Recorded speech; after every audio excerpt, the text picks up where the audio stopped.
Be the same thing for Marion and the Bridges campaign. It's not like he showed up there with 500 people. He showed up there in person with probably 50 people, his staff, a few cooks and things like that, maybe a little bit of supplies. He didn't have much. And mainly a bunch of couriers went out and said, hey, can you get this company to come? Can you get this company to come? Can you get this company to come? So the Bridges campaign is a fun little campaign to study. It starts over here at Waibu Swamp, and Waibu Swamp is toward the lake. It's on Lake Marion now, here in Clarendon County. And it's one of the first times where Watson is coming from Fort Watson, which is, the Santee Indian Mountain Wildlife Refuge. And he's basically going east, but Marion, of course, doesn't know where. Marion's people, on this map, it looks to me like Marion, just kind of appeared right here and just made a stand. But the truth is that Marion's people came from probably every which way but loose to get there. But what happens is Watson's going to the east on this road at this swamp.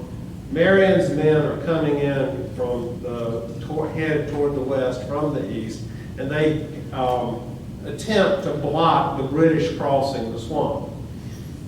Next slide, please. So, the Marion at this time probably does not have the intelligence of the size of Watson's corps, its capability, or how many cannons he has. There is an attempt by Marion to set up what we think of as the classic childhood ambush. That's where you get someone to go out, get your enemy to run by, you jump out of the bushes and get them. And that actually did happen in the Revolutionary War, not near as much as we think it happened, but it's believed that some men showed themselves on the causeway, with the idea of baiting Watson's troop to come running over a narrow causeway, and then having riflemen posted along the causeway to do them great harm. That was kind of the theory of it. You have actually the Rangers coming first.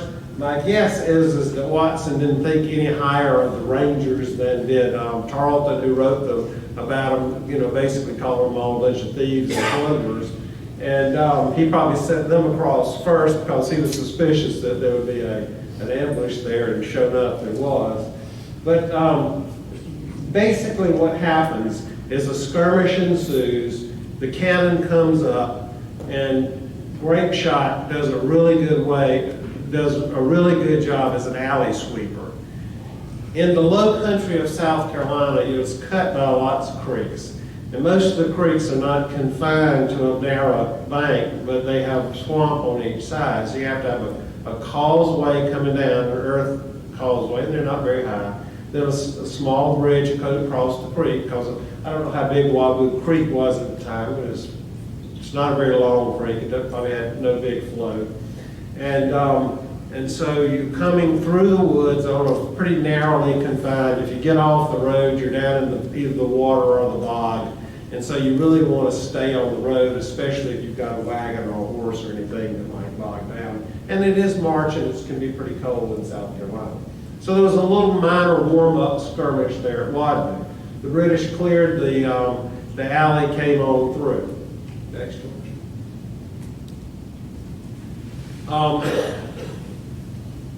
At this time, once again, Marion has no clue where Watson is going. A lot of what Marion had been doing up to this point was attacking columns of British troops that were going somewhere. They usually had baggage trains with weapons, ammunition, clothing, food, because the garrison at Camden couldn't be supported. When Cornwallis had moved to the north, like into Charlotte, he needed to be supported from Charleston. So you have all these supplies and communications going through. And so the British, who are in command of these supply chains, just need to get through and move on. But Watson, of course, had no supply chain train like that, and he wasn't really at this point trying to go anywhere, we don't think. So the next place to stop was Mount Hope Swamp. Once again, it's a very small creek, and Marion set up on the east side to block Watson's move to the west. This time he puts out some riflemen to try to get within range of the British and inflict some minor casualties. Again, the British bring up their cannon. You got to remember, in the 18th century, the weapon with the longest range, would always win, because even a 3-pound cannon is going to have twice the range of a rifleman. And if you've got rifles that are shooting, they're very smoky. With 18th century black powder, or muskets are very smoky. You can see where they are.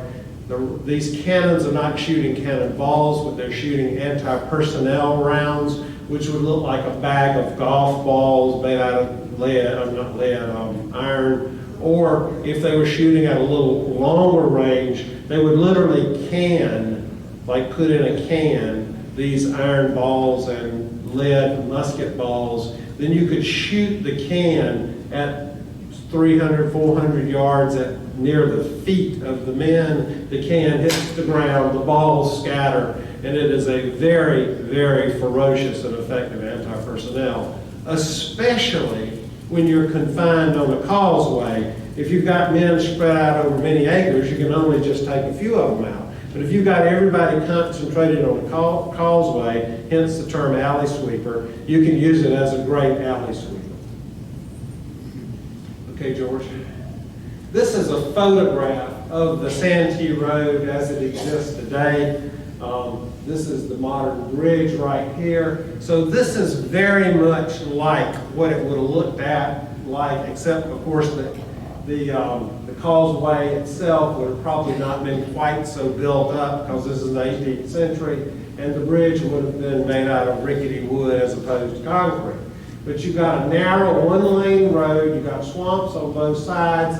It's been laid out pretty straight, and it's straight there for about a mile long, so the British can set up the cannon right here. And if the Americans are up here on this hill threatening them with a rifle, they can take an anti-personnel shot, and the Americans will want to retreat pretty fast. Now, these cannon crews were professional British Royal Artillery soldiers who were practiced with the cannon, and who could take a 3-pound cannon, and at 300 yards, they could put a shot in a window in a house, or probably come pretty close to hitting the man with a solid shot. And when you shoot with a shotgun, you don't have to be so accurate. So what the cannon crew would do is they would set the cannon up, then they would move the cannon up, say 50 yards, they would clear the road again, move it up, and pretty soon they're on the high ground on the other side.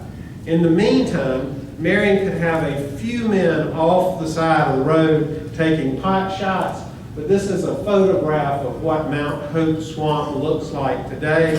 And Mount Hope Swamp in March of 1781, we don't know whether it was flooded or not. It could be anything from so dry you could walk through it to, a black water swamp like is shown in that picture. The next thing is kind of an interesting twist to it. I think that Watson originally's plan was to set a trap for Marion by Watson being the bait for the trap.